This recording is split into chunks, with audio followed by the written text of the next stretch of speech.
Hay batacazo por ahora. Gana Ecuador, señores. Gana Ecuador y da un golpe en la mesa. Y Ecuador, falta todavía. Falta, pero Ecuador se pone en estos momentos como uno de los mejores terceros, seguramente, con 4 puntos. Claro. Es un golpe para Uruguay, por ejemplo, esto que vamos a ver después, qué pasa con Uruguay, todavía tiene que jugar Uruguay. Pero digo, es un gran triunfo, te diría histórico, no solo para Ecuador, sino para el fútbol sudamericano. No son muchos los equipos sudamericanos que le pueden ganar a Alemania en un mundial. Argentina alguna que otra vez y pocas. Brasil alguna que otra vez y también no tantas. Y después para de contar, recuerdo Uruguay, ¿no? el gran empate que le sacó Colombia en el Mundial 90, que le permitía clasificar también agónico. Después lo podemos repasar, si nos da tiempo el programón que tenemos hoy.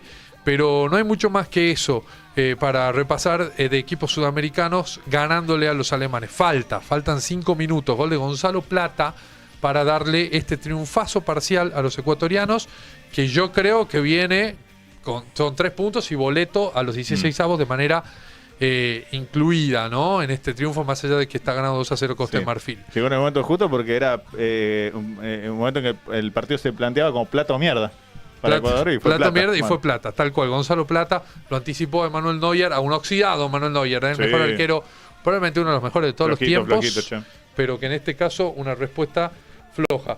BKC enloquecido y lo gana Ecuador. Che, cambiamos de tema, pegamos un viaje en el tiempo en la Tucumana Mundial.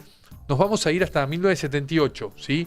El 25 de junio de ese año, Argentina se consagraba campeón del mundo por primera vez, ¿sí? En un suceso histórico, ¿sí? No solo para la selección argentina de fútbol, sino para el país todo, que jamás volvió a organizar, ni lo había hecho antes, un evento deportivo de tal magnitud, ¿no? Como un mundial de fútbol.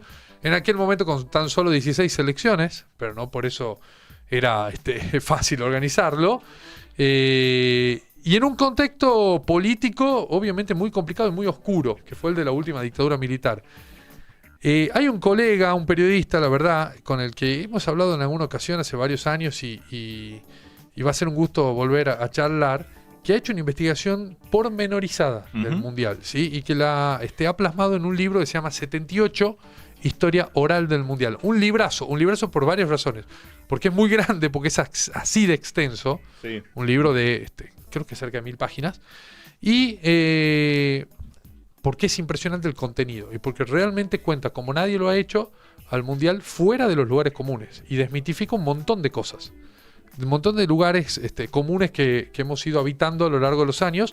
Él los desmistifica y los desconstruye en este gran libro. Estoy hablando de Matías Bauzo. Le damos la bienvenida al aire de la Tucumana Mundial. Con Gabriel y León te saludamos. Matías, ¿qué tal? ¿Cómo estás? ¿Qué tal? Buenas tardes, ¿cómo andan? Nosotros muy bien, Matías, y la verdad un gustazo hablar con vos otra vez. Hemos tenido esta charla en esta misma radio hace 4 años, bueno, 3 y medio, cuando estábamos ahí a punto de empezar Qatar 2022, y bueno, y el gusto se nos vuelve a dar ahora en este contexto, ¿no? En un aniversario nuevo de aquella gesta, ¿no? Porque no fue otra cosa, fue una gesta deportiva impresionante. Sí, pasaron 48 años y cuando hablamos la otra vez, cuando todavía el logro deportivo no era tan valorado, porque había sufrido desde el año 99, 2000, desde el 86, después del 99, 2000, no era muy valorado el título del Mundial 78. Y yo creo que a partir del título en Qatar se revalorizó. Con este tema del marketing de las estrellas, porque nació como una cosa de marketing, ¿no? Sí. Antes no existía. La tercera estrella le dio valor a las 2 primeras. Marcó que integra un linaje, ¿no? Que no es algo nuevo, que no es algo y que cada una tiene su peso específico y su importancia. Y a mí lo más interesante de tu libro, que lo he leído 2 veces, ¿no? Y que lo estuve releyendo un poquito ahora, me parece que justamente que te lleva de nuevo al momento y a cómo se vivió en el momento. Más allá de cómo después, con el tiempo, uno va esmerilando un poco la mirada, ¿no? Y va cambiando la forma de pensar sobre el evento en sí. En ese momento se vivió como lo que fue, un gran triunfo, una gesta heroica de ganar un mundial por primera vez, y después, como bien decía, se le fue quitando valor con el tiempo. Vos marcás ahí en el libro que quizás en el 86 empieza eso de quitársele valor, ¿no? Cuando ya hay otro triunfo más. Triunfo más, cuando ya la democracia está más solidificada en el año 86, entonces nos podemos dar el permiso, el lujo de mirar para atrás críticamente, lo cual eso está bien. Y el título del 86, claro, tiene a Maradona, tiene los triunfos ante campeones mundiales, tiene naturalmente el partido con Inglaterra. Entonces todos esos componentes hacen que se juegue de visitante, pero es como vos decís, nosotros muchas veces cometemos el error de analizar los hechos del pasado con la lógica del presente, ¿no? Como si los valores de aquella sociedad fueran exactamente los de hoy. Y no, van modificando su pensamiento las épocas, las sociedades. Entonces, eso hay que tenerlo en cuenta también. Claro. Porque hoy parecería inconcebible que un espectáculo de esa magnitud se dé en un país gobernado por un gobierno dictatorial, ¿no? Por un gobierno de facto. Hoy no podría suceder eso. Bueno, en esa época era habitual. Claro. Había habido Juegos Olímpicos en pleno nazismo, mundiales en pleno fascismo, había antecedentes, no era la primera vez. No, y te digo más, en los 70, el otro gran espectáculo deportivo, aparte del Mundial y los Juegos Olímpicos, era el título del mundo de los pesos pesados. Sí. Porque aparte de esos pesos pesados, ¿no? Muhammad Ali, Joe Frazier, George Foreman, bueno, todas esas grandes peleas se daban en países con dictadores. En Zaire, por ejemplo. En Zaire, en Filipinas. ¿Por qué? Porque eran los que tenían la plata para pagar los millones de dólares que cobraban esos boxeadores y lo utilizaban para promocionar el país con el contexto que también hay que pensarlo, la Guerra Fría. Entonces, ¿qué tanto la Unión Soviética como Estados Unidos financiaban a estos dictadores porque no querían que se pasaran al otro bando? Y eso era así. Y los Juegos Olímpicos del 76, que son en Montreal, fueron tan mal negocio, porque todavía estos eventos no eran un gran negocio, tan mal negocio que Montreal fue a la quiebra, quebró directamente, se decretó la quiebra de la ciudad. Tuvo varios años para recuperarse económicamente. Entonces, eso también hay que entenderlo. La magnitud del negocio no era la que es ahora. De hecho, Avalanche, que el 78 es el primer mundial de Joe Avalanche como presidente de la FIFA, es el primer mundial que se juega con un presidente no europeo de la FIFA. Avalanche utiliza el 78 como banco de pruebas de del producto fútbol, ¿no?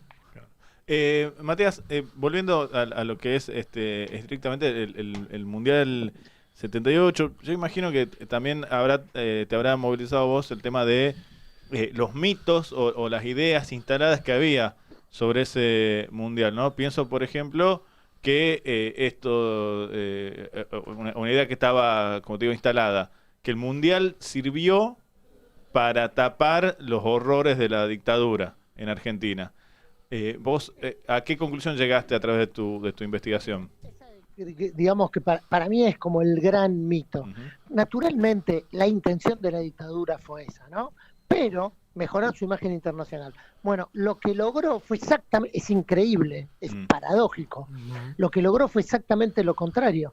El mundo entero se enteró que en Argentina había violaciones a los derechos humanos gracias al Mundial 78, porque el fútbol tiene eso, ¿viste? Lo que toca le pone como un gran seguidor, una gran luz, un gran reflector sobre eso. Después, cuando empieza a correr la pelota, la gente se preocupa si es penal, tiro libre, si lo bombearon, ¿sí? Pero antes concita muchísima atención sobre ese país organizador. Claro. Y acá se formaron grupos de boicot en Europa, que con las denuncias de las violaciones a los derechos humanos, y la gente común de Europa, la gente común, no los politizados, no los militantes, se enteraron que en Argentina había terribles violaciones a los derechos humanos. Gracias al Mundial, digamos. Gracias al Mundial, las madres de Plaza Mayo se hacen conocidas mundialmente gracias al Mundial. Las noticias de que en Argentina había, en ese momento lo llamaban campos de concentración, los centros clandestinos de detención, que había torturas, que había desaparecidos, y que ese hombre de bigote y traje no era un buen hombre. Eso cambia a partir del Mundial 78. Claro, hay un momento del libro que a mí me parece francamente impresionante, que es cuando desmitificas esta idea de que en la ESMA, mientras se torturaba, se gritaban los goles en la cancha del River, que son unas pocas cuadras de distancia, y contás y citás testimonios de gente que dice, no, mirá, en la ESMA se seguían los partidos, se gritaban los goles. La gente que estaba ahí en la peor situación posible para una persona, ¿no? Prisionera, secuestrada, torturada, seguía el Mundial con ánimos y con interés de que a Argentina le vaya lo mejor posible, ¿no? Bueno, ese fue como un hallazgo que me sorprendió a mí, ¿no? Uh-huh. Cuando encontré esa idea, ¿no? Claro. Que es, siempre se dijo, mientras se gritaban los goles en la cancha de River, se torturaba la ESMA. Bueno, hay algo que es mucho más complejo que eso, que es que mientras se gritaban los goles en la cancha de River, se gritaban los goles en la ESMA. Eso es muy impresionante. Es impresionante. Realmente es impresionante, a mí me pone la piel de gallina cada vez que lo pienso, porque el fútbol también tiene eso, no solo la posibilidad esta de visibilizar todo, sino a veces de incluso tapar los momentos más tremendos, ¿no? Hay un texto que siempre también me emocionaba cuando lo leía. O sea, me genera una emoción fuerte, que es uno de Sarturain, que cuenta la historia de unos soldados de Malvinas en trincheras, escapando, pasando entre el medio del fuego, tratando de ir a averiguar cómo iba Argentina con Bélgica, ¿no? Claro, y tiene eso el fútbol a veces. En el peor momento estamos atentos a eso también, a lo que está pasando en la cancha. Es impresionante. Vos mirá esta yo estoy totalmente en contra del fútbol, el nacionalismo, los himnos, toda esta cosa patriotera. Pero vos mira esto, nosotros no tenemos casi puntos en común de diálogo en esta sociedad. ¿Me escucho con eco ahí? ¿Está bien? Sí, te escuchamos perfecto. Casi no tenemos puntos donde podemos converger, ¿no? Bueno, cuando juega la selección son los pocos momentos que tenemos una idea de nación, que todos tiramos para el mismo lado. Tal cual. Parece una tontería, pero no es una tontería. Sobre todo hoy que el diálogo está totalmente roto, ¿no? Entre los que piensan distintos. Hace unos años que en este país, una década, que no aceptamos que alguien piense distinto a nosotros. Digo una década por decir un número, no es preciso. Pero bueno, y la selección nos junta. Es el único momento donde nos abrazamos con el otro sin que nos importe qué piensa sobre esto, sobre lo otro. Bueno, el fútbol también tiene ese poder.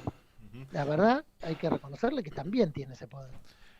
Otro de los mitos, ¿no?, sobre el Mundial 78 es muchas veces se usa para bajar el precio, esa conquista de Argentina, es que la dictadura influyó en el resultado final, o al menos en resultados parciales que construyeron el resultado final, caso el 6-0 a Perú, por ejemplo, ¿no? Y eso está instalado y mucha gente cree que eso es así sin cuestionarlo demasiado. ¿Lo abordaste vos en tu libro, a ese tema? Sí, ahí hay un largo capítulo como de 100 páginas donde trato de buscar todas las aristas de ese partido. Está Becachese a UPA de un señor. Ganó Ecuador. Sí, una alegría por los ecuatorianos acá, la verdad. Pero bueno, ganó Ecuador 2-1 y está muy cerquita de jugar los 16avos. Volviendo a la Latinoamérica Unida, ¿qué pasó aquel día del 6-1 en Rosario? Bueno, ahí el 6-0, sí, 6-0. Un montón de factores para pensar que el partido fue normal, que son los antecedentes y demás, que Argentina le ganó siempre a Perú, que Perú estaba con el equipo ya muy diezmado, que no tenían la misma preparación, que Argentina estaba jugando muy, muy bien, la verdad. Y también hay las presiones que reciben la hermana y la madre de Quiroga. Que era argentino, ¿no?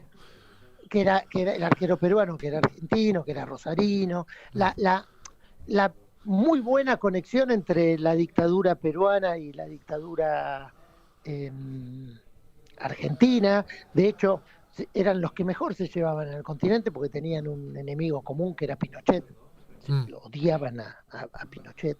Pero la verdad, si uno ve, por ejemplo, ¿cuál es la manera más fácil de influir? El arbitraje. Claro. Sí. Bueno, en el primer tiempo con el partido 1-0 hay 2 penales grandes como una casa que no le cobran a Argentina, pero gigantescos. Uno cobran tiro libre, es 1 metro dentro del área, cobran tiro libre 1 metro fuera del área, el otro el referee da como una ley de ventaja rarísima, pero gigantescos. Penales que también hay que mirarlos dentro de la época porque se dirigía distinto. Pero penales grandes como una casa que no lo cobran. Perú pega un tiro en el palo a los 5 minutos. Entonces, sí, a ver, ¿puede haber habido algún jugador presionado o tocado? Puede haber, la verdad, puede haber sucedido esto. No tan distinto de un partido de la época de Copa Libertadores, ¿no? Que si uno iba, no sé, a jugar a Medellín en los 70, en los 80, probablemente el clima era hostil en serio, y debe haber sido algo similar, ¿no? Pero claro, vos en la Copa Libertadores era peor porque no estaba la FIFA de por medio y claro, no había tanta protección. Los que iban a jugar la Copa Libertadores no estaban convencidos de que no les iba a pasar nada, claro, digamos, porque en cualquier momento les podía pasar. Que pasearan el micro, en vez de llegar en 20 minutos, llegara en 1 hora para que sientan la presión de la gente. Y sí, eso sucedió seguramente, y que a la noche anterior le habrán hecho lío en la vereda del hotel para que no durmieran. Bueno, eso también seguro sucedió, es parte son cosas de la Copa Libertadores. Después se dice, y lo cual es cierto, el dato es cierto, que Videla entró al vestuario antes del partido a saludar a los jugadores peruanos, ¿no? Eso es cierto, entró con Kissinger, lo saludó, pero lo saludó, le fue al vestuario, yo creo, por 2 motivos. Uno, por esto que decía antes de la unión con Morales Bermúdez, que era el dictador peruano, que aparte el hijo Morales Bermúdez era como el presidente honorario de la delegación peruana en la Argentina.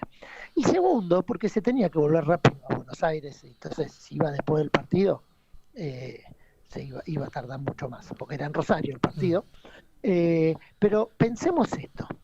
Sí, ¿cuál es la característica principal de la dictadura del 76? ¿Cuál es la característica principal?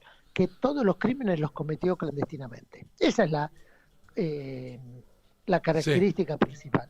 Bueno, vos me vas a decir que el dictador va a ir en persona a presionar a los jugadores, con toda la prensa internacional, con el ex secretario de Estado de Estados Unidos parado al lado. Pues sería el movimiento más torpe de la historia de la humanidad. Claro. Sí, tal cual. Y además, volviendo al fútbol, unos días antes, en un 0-0 con Brasil, Filiol le figura, con Holanda el tiro en el palo del final, 2 o 3 atajadas de Filiol. O sea, digo, a un mundial vos lo podés, y con el sorteo darte una mano, con la localía más o menos ayudarte, pero después hay que ganarlo en la cancha también, ¿no? Argentina tuvo el grupo más difícil tal para cual, un local hasta Sudáfrica 2010, y después de Sudáfrica 2010 también. Claro, Francia, Italia en un mismo grupo, y Hungría, que era una selección respetable en la época. Que era una selección muy respetable. Las selecciones de Europa Oriental eran súper respetables, eran potencias casi. Entonces a Argentina le tocó un grupo dificilísimo. Y después no fue favorecido por el referee en ningún partido. De hecho, yo los vi todos los partidos. A ver, la defensa peruana era un desastre. Quiroga atajó muy bien la primera rueda. Después se hizo 2 goles ridículos contra Brasil, y la defensa de Perú hizo un penal, 3 veces penal en la misma jugada hizo, que si lo hacen contra Argentina dice, bueno, todos comprados. Claro, todos comprados. Y Brasil le hizo 3 goles a Perú, porque el Mundial se jugaba distintos, había dos grupos, en la segunda fase había dos grupos de 4, que el primero pasaba a la final de cada uno de esos grupos. Bueno, en la primera fecha de esa segunda fase, Brasil enfrenta a Perú y le hace 3 goles, porque era el primer partido de esa fase. Si hubiera necesitado golearlo, seguramente hubiera seguido atacando y le hubiera hecho mucho más goles. Totalmente. Volviendo a las cuestiones que tienen que ver con el suceso, con el evento en sí, en tu libro también haces un raconto por la organización del Mundial, ¿no? Que había empezado a armarse en el año 72, 6 años antes. A Argentina le dan la sede, no es un triunfo político de la dictadura, viene desde antes, ¿no? La designación, eso también es importante aclararlo. Pero es tan difícil el momento político de la Argentina y tan cambiante, vuelve Perón, muere Perón, queda Isabel, dictadura en el 76, que el Mundial parecía que no se empezaba a organizar nunca. Sin embargo, vos lo marcás como un mérito que la dictadura lo organiza bien al Mundial, ¿no? Dentro de todo, de todos los males que ha tenido la dictadura argentina, ese evento la dictadura lo logra organizar bastante bien o bastante mejor de lo esperado. Claro, cuando empiezo a investigar descubro 2 cosas con muchísima sorpresa. Que nosotros siempre que decimos Mundial 78 decimos dictadura, ¿no? Uh-huh. Que no estaba estudiada la organización del Mundial, cuándo Argentina había obtenido la sede, cómo fue organizándose y demás, y que no estaba estudiado el ciclo Menotti, porque todo quedó bajo el paraguas de la dictadura. Todo a mí me llamó la atención eso y me propuse investigarlo. Durante el año 75, todavía durante el gobierno de Isabel Perón, la FIFA 3 veces estuvo a punto de sacarle el Mundial a Argentina. Y había sedes alternativas. La más fuerte era Brasil, pero Avalanche, como era su primer Mundial, no quería dárselo a Brasil, porque iban a decir que era parcial y demás. Se ofrecieron España y Portugal también, y también México. Todas esas sedes eran las posibles, porque Argentina había prometido estadios, autopistas, el aeropuerto, lo más importante de todo, la central de televisión a color, y nada de eso estaba hecho. En los estadios nuevos, que eran los de Córdoba, Mendoza y Mar del Plata, habían hecho el pozo y nunca habían construido nada, estaba el pozo. Es más, en Córdoba pusieron la piedra basal, vinieron dirigentes de FIFA, fueron funcionarios argentinos, lo inauguraron y a los 2 días afanaron la piedra basal. Bueno, en Tucumán hay un estadio que nunca se hizo, que finalmente no fue sede de Tucumán, pero que se hizo el pozo y todavía existe y se llama La Hoya, hasta el día de hoy ese lugar donde van hoy a hacer enduro y qué sé yo, cosas así, mountain bike, es un lugar de esparcimiento en la zona de Yerbabuena, pero no me llama la atención porque eso pasó acá mismo, después no se llegó a construir nada. Bueno, ese es otro punto fundamental. ¿Quién decide cuáles son las ciudades que van a hacer sede y cuáles van a ser los estadios? Uh-huh. Es la AFA y el gobierno a fines del año 74, o sea, durante el gobierno de Isabel Perón. Claro. Entonces, digo, eso no lo deciden los militares. Los militares agarran un año y 8 meses, 1 año y 9 meses antes del Mundial, y 2 años antes del Mundial, 2 años y 3 meses antes del Mundial, y la verdad, logísticamente, en cuanto a esas grandes construcciones que hay que hacer, lo hacen muy bien, pero a un costo enorme. El cálculo original era de $70 millones y terminaron gastando 700. O sea, 10 veces más, que hoy serían 11.000 millones de dólares. En el medio hubo, aparte de los sobrecostos que alguien paga por la urgencia, por la celeridad, por ejemplo, en ATC trabajaban 24 horas en 3 turnos consecutivos sin parar. Aparte de eso, hubo muchísima corrupción, no hubo rendición de cuentas y hubo varios dirigentes enriquecidos. Claro. Ahí nombrabas a TC, otro mito, ¿no? Hay una idea que yo lo he escuchado en mi familia discutir a muerte a gente que ha vivido la época de que si vieron o no a color el Mundial, ¿no? Mi padre suele decir con mucha seguridad que no, que se vio en blanco y negro, pero he escuchado a otros familiares decir, no, el Mundial lo vimos a color, el Mundial se vio a color. ¿Qué pasó realmente el Mundial? ¿Se vio a color? ¿ATC transmitió para Argentina a color? ¿Transmitió hacia el exterior a color? ¿Cómo fue eso? Mira, ayer fui a dar una charla al colegio de mis hijos, a los alumnos de cuarto y quinto año, y enumerando los mitos, el primero que dije es de la televisión. Mirá. Y la directora del colegio me dice, yo tenía 5 años, hasta este momento estaba convencida que lo había visto en color. En Argentina, en la televisión, se vio en blanco y negro. La condición sine qua non que puso la FIFA era que transmitieran para el exterior. En Argentina no les importaba. En Argentina no estaba la tecnología para emitir la señal en blanco y negro. No existía. En color, digamos. En color, perdón. Solo se vio, aunque tuvieras el aparato en tu casa, no te llegaba la señal en color. Solo se vio en color en el Luna Park y en 22 cines alrededor del país que se veía en pantalla gigante y a color, algo que se llamó Gran TV Color, que era un emprendimiento de uno de los socios, era Cacho Fontana. Yo vi los 7 partidos de Argentina en el Luna Park, por ejemplo. Claro. Pero todo el resto lo vio en color. Y sigue habiendo un montón de gente que está convencidísima que lo vio en color y fue en blanco y negro. Fue en blanco y negro. De hecho, la cosa que... No, decían que de hecho los que estudiamos comunicación hemos estudiado alguna vez en la facultad que la primera transmisión de color para Argentina fue en 1980, un izamiento de una bandera que se... Lógico, Pinky, que claro, se transforma Pinky, la bandera de blanco y negro a color. Claro, ese es el primer momento, es 2 años después del Mundial. Sin embargo, mucha gente que, bueno, pues después habrá visto los videos y se mezcló en el recuerdo, pero eso es un efecto muy, muy particular que se da con ese evento, con el Mundial 78, ¿no? Es increíble. Hay un gran premio en enero de ese año, o en febrero, de Fórmula 1, que es como la prueba para mandar al exterior, ¿no? Una carrera de Fórmula 1, que es el fin de semana mismo del sorteo. Entonces hacen el sorteo del Mundial y hacen esa prueba, y sale bien. Entonces el Mundial lo emiten en color, pero siempre para afuera.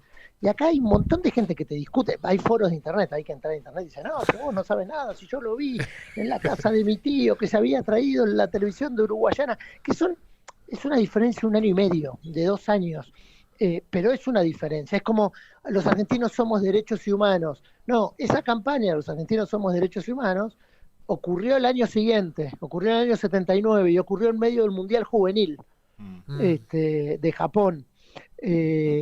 Que Maradona y Menotti de técnico, y Maradona sale campeón del mundo con Ramón Díaz, Barbas, Calderón. Pero no ocurrió durante el Mundial eso. Claro. El lema del Mundial era juguemos de argentinos. ¿Por qué? Porque era esto que vos me decías antes. La dictadura a lo que apostaba, a lo que aspiraba, era mostrar orden, a mostrar que eran capaces de organizar, por eso gastaron tanta plata y por eso pusieron tantas fichas, y las campañas de comunicación pública estaban destinadas a eso, a mostrar orden y a mostrar capacidad organizativa. Y había un lema también de Montoneros, ¿no? El lema de Montoneros era Argentina campeón, Videla al paredón. ¿Por qué? Porque apenas los Montoneros discuten a principios del 77 qué hacer, deciden estar en contra del Mundial y se dan cuenta que sus militantes y que la gente del común de Argentina están totalmente en contra de esa idea. Todos quieren, es un viejo anhelo popular, organizar el Mundial y mucho más salir campeón del mundo. Entonces tienen que dar un giro en el aire y decir que estaban a favor del Mundial, que deseaban que Argentina saliera campeón del mundo. Y hicieron algunos actos que no tuvieron la más mínima repercusión en su momento, la más mínima repercusión, y que afectaron muchísimo su visión posterior, y tanto es así que provocaron la contraofensiva, que fue una masacre. Digo, fue una pésima lectura de la realidad. Matías, como siempre un gustazo. Matías Bauzo es el autor de 78 Historia Oral del Mundial, un librazo la verdad muy recomendable porque es un pedazo de la historia argentina contada como nadie lo ha hecho. Además es autor de otros libros, ha escrito sobre Dante Panzeri, ha escrito sobre Racing, una pasión una pasión explicable que lo podríamos hacer leer al amigo Alejo, hincha de Racing, o a Santiago Cibaja, quizás, ¿no? Que a veces dice, no entiendo lo de Racing, bueno, hincha independiente, él quizás lo puede entender bajo la explicación de Matías. Y ahora estás con un proyecto cortito, te pregunto, Matías, antes de cerrar, Escalopedia, ¿qué es eso? Es un libro que escribimos con Javier Acuña, un periodista rosarino, con ilustraciones de Esteban Serrano, que es una enciclopedia del ciclo Scaloni, donde hay 30 autores invitados, Senosaín, Barqui, Santiago Liach, hay periodistas, escritores, cineastas, que analizan distintos aspectos, personajes, situaciones del ciclo Scaloni. Eso es. Un libro que tiene humor y que trata de tener también miradas laterales a este fenómeno. Bien, perfecto, lo vamos a agarrar. En cuanto podamos lo vamos a leer. Gracias por todas las librerías de Editorial Planeta. Perfecto. Te agradecemos mucho por tu tiempo, Matías. Ha sido un gustazo, como siempre, ¿sí? Mil gracias a ustedes, un placer. Hasta luego. Matías Bauzo, autor de este librazo, ¿no? 78, historia oral del Mundial. Hoy, 25 de junio, se cumplen 52 años, estoy bien, perdón, 48 años, 48 años, estoy mal con la matemática, bueno, 48 años de ese momento histórico para la Argentina en la que ganábamos la primera. Para que haya una tercera y ahora, ¿por qué no eventualmente una cuarta? Tuvo que haber una primera. Así es. ¿No? Y fue esa del 78. Está Ceci Sosa, la saludo rápido, ¿cómo estamos? Muy bien, muy bien. Aprendí un montón ahí en esa última... Bueno, una última nota, me gustó mucho. Vale mucho la pena ese libro. Vos de los consumos culturales, futbolero, bueno. Vale muchísimo la pena porque es historia pura. Listo, lo agrego inmediatamente. Meta. Viene Ceci enseguida, tenemos una murga acomodándose abajo, programón en la Tucumana Mundial. No somos nosotros la murga. No, son los muchachos de abajo, esto va a estar buenísimo. Corte y ya volvemos. Sí. La Tucumanidad a diario. Informate todos los días con eltucumano.com. Comienzo de Espacio